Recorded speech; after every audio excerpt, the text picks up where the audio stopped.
Hey, what up everyone? I'm Sinnycool and this is Gems of War. And today I have 5 teams for you for the Duergaroth Faction Event this weekend. A high, a mid, a low, a deathless, and a pure, both on 500 on screen.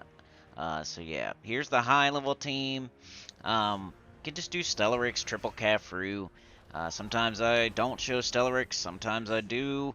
This is the best thing that you could do this weekend, so yeah, if you don't need to level a class or anything, and you're just trying to get all rewards, you might just want to do this Stellarix triple Cafru. We all know how this works by now, right? Cafru has the third trait that blows up a couple gems at the start of every turn. You got 3 of them. It's blowing up like 6 gems or something every turn, which normally gets up Stellarix or gets them really close and gets them up the next turn. If not, you got an Explode Potion and Enchant Potion. You got Horde level and all that good stuff. So, you know, by second turn, you're going to be wiping most things out in one shot. And then you go deeper. You could probably go all the way with this for real. Like, you're going to shoot Stellarix a couple times maybe towards the end, but still going to work, still going to be fast, still going to be good. So yeah, if you're not messing around, you're not leveling a class or something, you could do this and get through it pretty quickly. Probably one of the fastest things that you could do for this one, this event this weekend. What was the restriction was like brown and purple maybe? It was brown and purple. So it's a good time to do Cafru because you can't use Takshaka. Here's the mid-level team. We got Mountain Crusher, Venoxia, Shagaroth, and Leprechaun. So yeah, whenever I have like a purple without like certain colors, I usually go for something like this. True damage. Venoxia hits harder than you would think, and Shagaroth can catch the blue that Venoxia throws up onto the board. I went with the Mountain Crusher as my weapon just because it doesn't block either Venoxia or Shagaroth. Leprechaun, always a good choice for your mana generation and powered exploder. Going all in on true damage, hitting pretty hard. So yeah, for this event, you're probably you might be going for pure 500, you might be going for Deathless 500, max renown and all that. We've got to do that eventually. So if you need to do Duergaroth, you should probably do it. It's not hard. Like, this one's pretty easy. You got some good options for your pure faction. I'll show you here. The last team I do is the pure faction, but just like how to do the event, how far to buy up into the shop and everything. You know, if you are just a person that has it all the way done, you have the weapon, you already did 500, you should still do the event, get all rewards. There's a new troop. You want to buy up to the new troop. You want to buy up to, like, yeah, pretty much the new troop, at least tier 3 or something, get all rewards, and, you should do that every time. You should do all the events. Then there's a person that maybe doesn't have the weapon, so you're going to buy up to the weapon and get all rewards. And then there's the person that's going to be going to 500. That person will have to buy every single tier, every single potion, all the way up to the power potion, and then buy that one multiple times, because you're going to need a bunch of turns to get all the way to 500. Everybody should do every room. Every room. I usually do treasure multiplier order, but, some people don't mess with that. And, do every room until you get all rewards, basically. Unless you're going to 500. If you're going to 500, then you do every room until you get all rewards, and then you just skip straight to the boss. You can do that a little bit sooner if because you're going to get points as you're skipping straight to the boss, so you don't have to do, like, every room to all rewards if you don't want to, but it's pretty safe to do it that way and then just skip to the boss. But yeah, this is the low level team. Just went with gargoyles. When we got brown and purple, there wasn't really, I couldn't think of too many other teams. You could have done maybe a black manacles, triple wall of tentacles, or wall of bones. You could have done, I mean, that's the main thing I was thinking. You could do guardians. You can always do guardians if you got the guardian weapons. But yeah, gargoyle is what comes to mind when I'm thinking epic and under for, like, brown. But Essence of Evil, Gargoyle, Leprechaun, Geomancer class, important, so you can 50% start those gargoyles. Using Metals of Seasons, getting your horde level up so the gargoyles hit harder. Shoot on 2, shoot on 3, knock them out, you got that splash damage. So, pretty good low level team here. It's not going to be as fast as something like a Stellarix or a Venoxia, but it'll get the job done, and you can get all rewards, or as far as you want to get to as a low-level player. But yeah, just do all the rooms, do treasure multiplier order if you are following what I do, and you know, Duergaroth not that hard. I think my horde level is like 133. We got some good options. So here is the Deathless. Deathless, you usually want to do some sort of either instant kill or crazy infinite loop. That way the enemy has no chance at killing you, because that's what Deathless is. You know, you gotta do pure, you gotta do Deathless. So, you know, you just gotta do an instance of 500 without dying. And the main way I usually do it is either High King Iron Gut or like Gob Truffle Shuffle, you know, Zul'Goth, something like that. So here we have High King Iron Gut, Essence of Evil, Zul'Goth, and Leprechaun. So horde level matter, you know, High King Iron Gut's really good because, you know, his Devour rate is based on his attack. So in a faction where you have extra stats from your horde level, you can build up your attack to like 100% Devour rate. So all you have to do is get up your High King Iron Gut, Devour, get him up again, Devour, use Zul'Goth to get another instant kill, Skulls all over the board, you have tons of attack, use the Skulls to get the last kill. And that's normally how it goes, and you're going to be killing them so fast that they'll have no chance to kill you. You got the High King Iron Gut devouring, getting tons of stats, so he's not going to die. He gets an extra turn on top of that. You got the Essence of Evil, who can tie them all up, so that'll be another way to prevent yourself from dying. You got the Zul'Goth, instant killing, throwing a bunch of Skulls up on the board that usually get an extra turn and don't backfire, and even if they do backfire, your High King Iron Gut's been devouring, so he's not going to, you know, it's not going to hurt too bad if he does get hit by a Skull or two. And plus you got the Essence of Evil tying them up, so they're probably entangled anyway.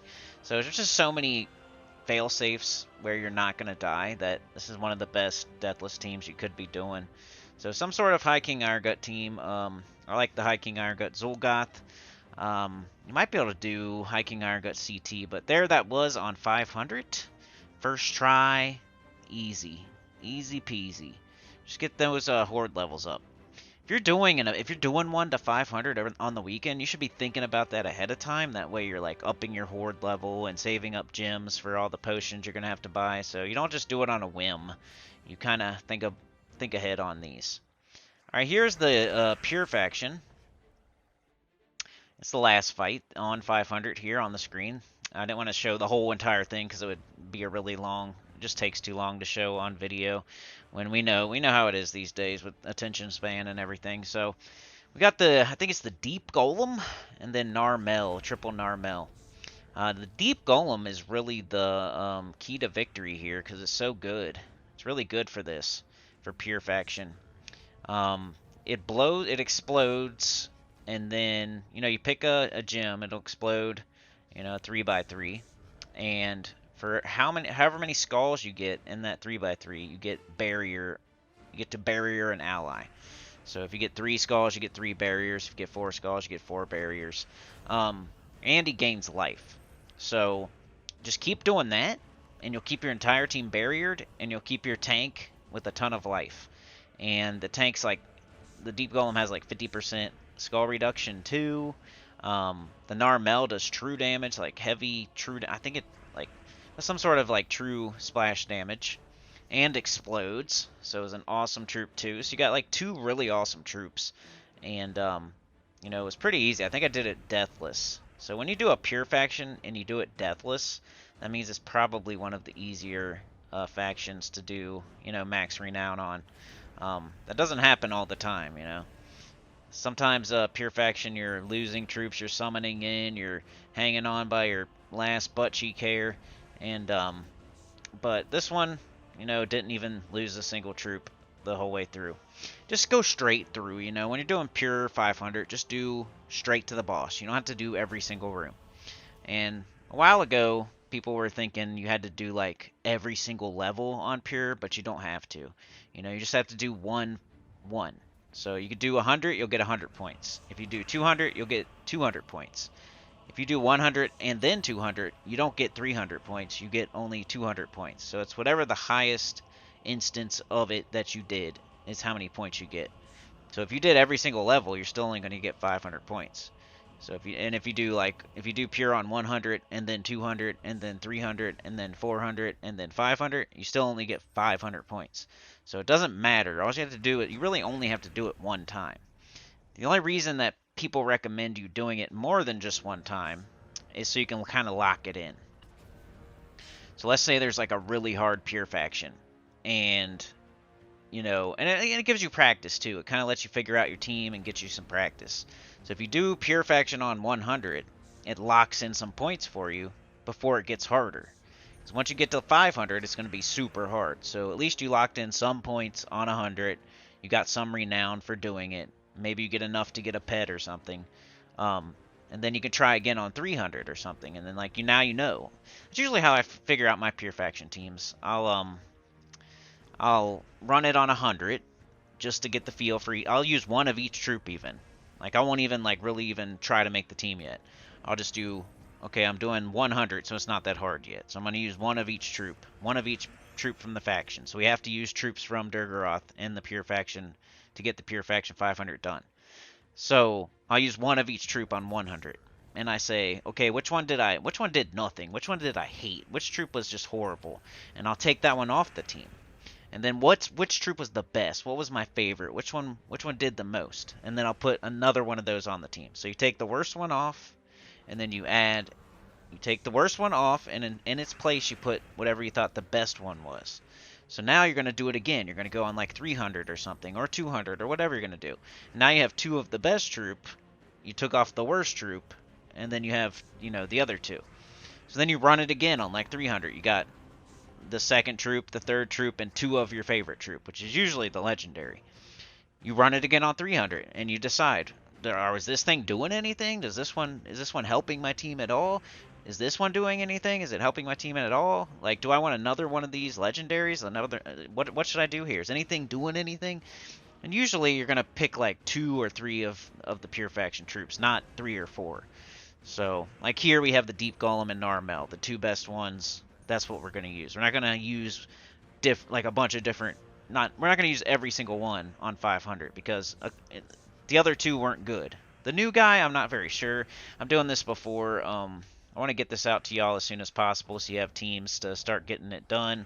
And this was so easy. Who even cares if the new guy's good? Because this is so easy. This works so good. Who cares? So it doesn't really matter. The new troop doesn't really matter as far as what you guys need for the event.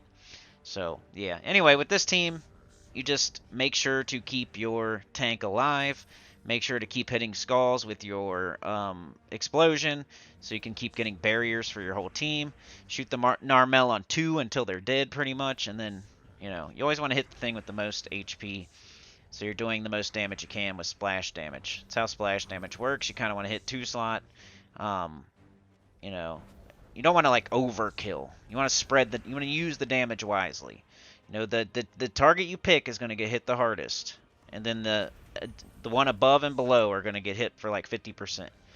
I think with heavy they get hit for 75, but still, either way, the one you choose is going to get hit the hardest, and then it's going to go up above the one you choose and down below the one you choose. So make sure you're always hitting 3. Or at least 2. Sometimes you're going to kill the second slot and there's only going to be 2.